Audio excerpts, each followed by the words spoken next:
Здравствуйте, это новости 24, в студии Ахмед Хашигульгов. Глава республики проверил ход строительства мясомолочного комбината «Сагапшинский». Опыт Кабардино-Балкарской республики решили перенять проектировщики и строители, которые возводят такое масштабное сооружение. Ингушский комбинат будет производить около 16 тысяч тонн молока в год. Коровы порода Голштина-Фрийский планируют закупить в Северной Америке на общую стоимость около миллиарда рублей. Комбинат обеспечит рабочими местами около 80 людей. Здесь нужны доярки, охранники и специалисты по обслуживанию немецкого оборудования, которое будет здесь установлено. Строительство комбината проходит в рамках федеральной целевой программы социально-экономического развития республики. Во время инспекционной поездки Нузбек Евкуров заявил, что будущие работники мясомолочного комбината сначала пройдут обучение. Несмотря на новогодние каникулы, в Икажево был открыт новый детский сад на 60 мест. В церемонии открытия приняли участие главы местного самоуправления, представители Министерства образования и, конечно же, местные жители, которые с нетерпением ждали этого события. Зарема Измайлова – мать двух дочерей. Чтобы попасть в детский сад, ее дети около 2 лет стояли в списках очередников. Мать уже и не надеялась, что ее малыши когда-нибудь получат дошкольное образование. И новость о том, что ее девочки в скором времени смогут ходить в детский садик «Ласточка», стала неожиданным и приятным новогодним подарком. Нам радостно, что открылся этот садик. И мы очень благодарим, кто этот открыл. Вот этот сегодня такой светлый день. Дети у нас радостные очень даже. На торжественной церемонии открытия присутствовал министр образования Милана Хасиева, которая в своем обращении подчеркнула, как важно, чтобы будущие школьники сначала получили хорошее дошкольное образование. Я хочу пожелать коллективу детского сада, чтобы дети, которые будут приходили с радостью, желанием. И родители, и воспитатели нашли друг в друге единомышленников, чтобы каждый из них знал, что дети – это наше подрастающее поколение, это наше будущее. Красную ленточку перерезал заместитель председателя правительства Хаваш Багаудин Дарсигов. Помогали ему будущие воспитанники детского сада. Здание детского сада не так давно считалось начальной школой номер 2. После ввода в эксплуатацию корпуса новой 3-й школы было решено реконструировать старое здание начальной школы и открыть в нем детский сад. Так и сделали. В двухэтажном здании 4 игровые и спальные комнаты, несколько душевых и пищеблок, который, как говорят, будет оборудован по последнему слову техники. Сейчас строители закончили все внутренние работы. Осталось завести мебель и детские игрушки. Как обещают, после новогодних каникул детский сад будет полностью готов принять дошколят.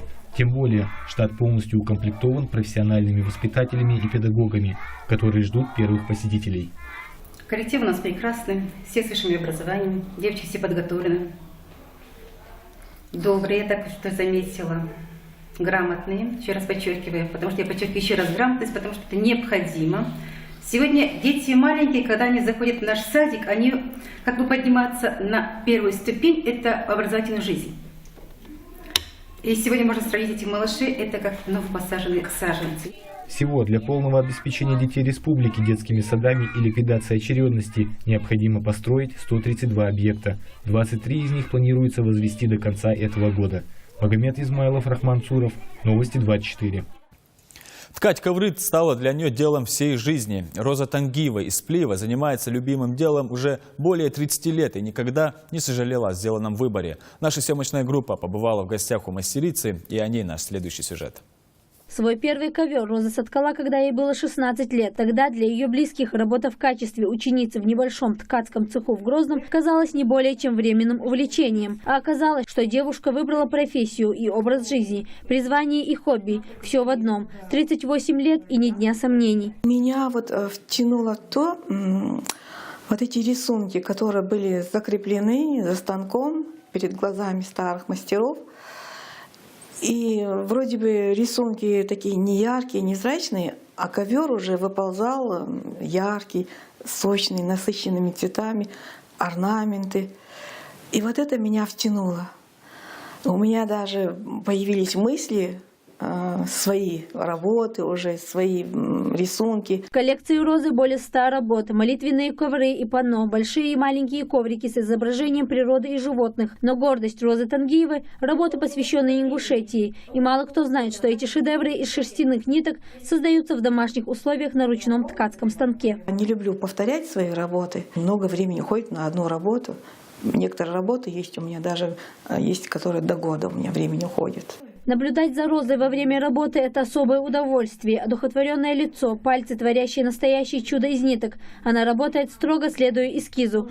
Иначе одна невпопад взятая нитка может испортить весь заданный рисунок. Эскиз перенесен на специальную ковровую бумагу, разделенную на 1000 маленьких клеток.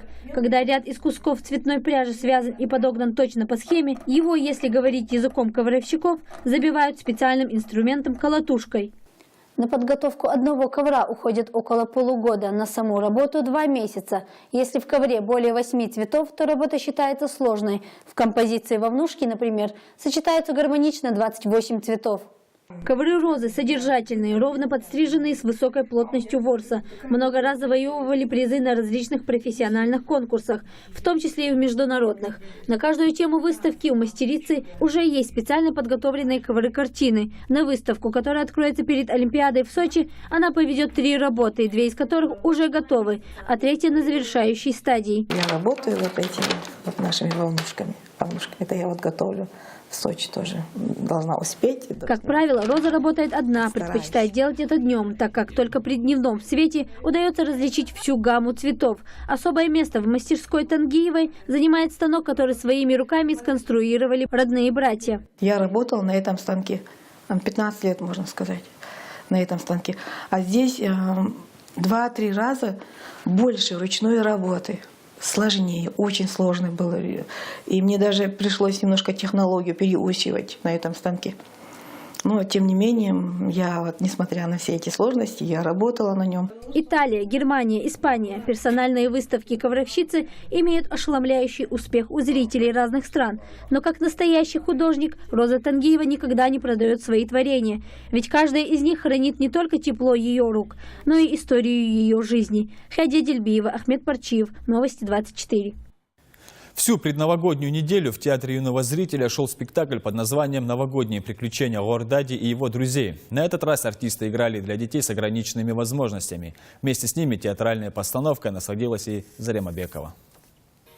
Чудеса начинаются с первых минут представления. Вряд ли в реальной жизни Деда Мороза из разных стран могут встретиться вот так на одной сцене. Пайнатал из солнечной Бразилии, Тонта из горной Швейцарии, Водан из Европы, а точнее из Германии. Санта-Клаус и Дед Мороз вместе они приехали, чтобы найти Гордади, которого заколдовала злая колдунья. В Театре юного зрителя продолжаются новогодние представления. Этот спектакль в череде культурных событий стал благотворительным. Ведь в зале дети с ограниченными физическими возможностями. И именно для них актеры хотели бы творить настоящее волшебство.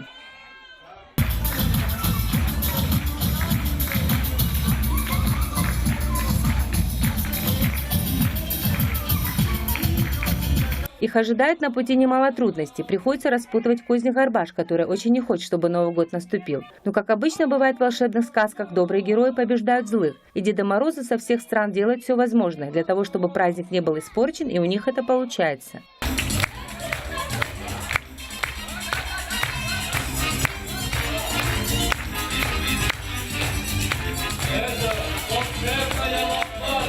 Мне понравилось весь спектакль, там была Горбаш, много Дед Морозов, много разных игр, там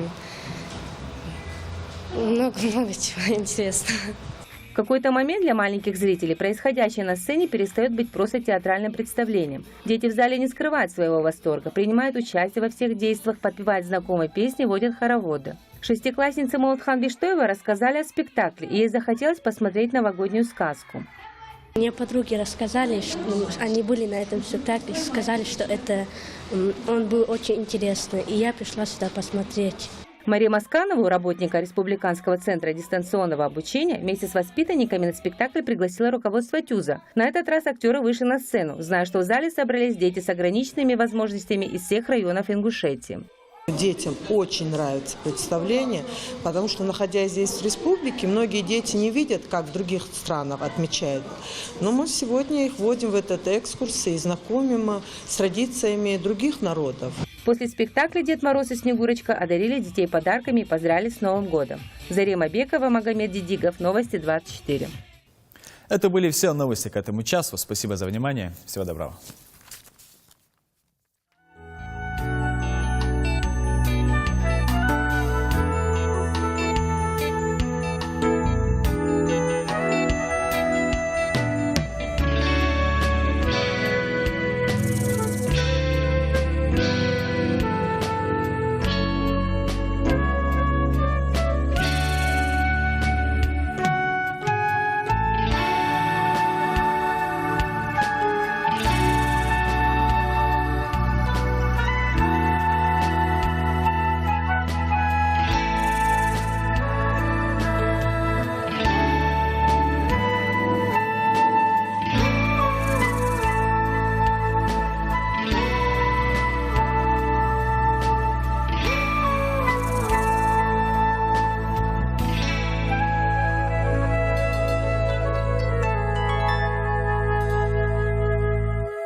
Москва.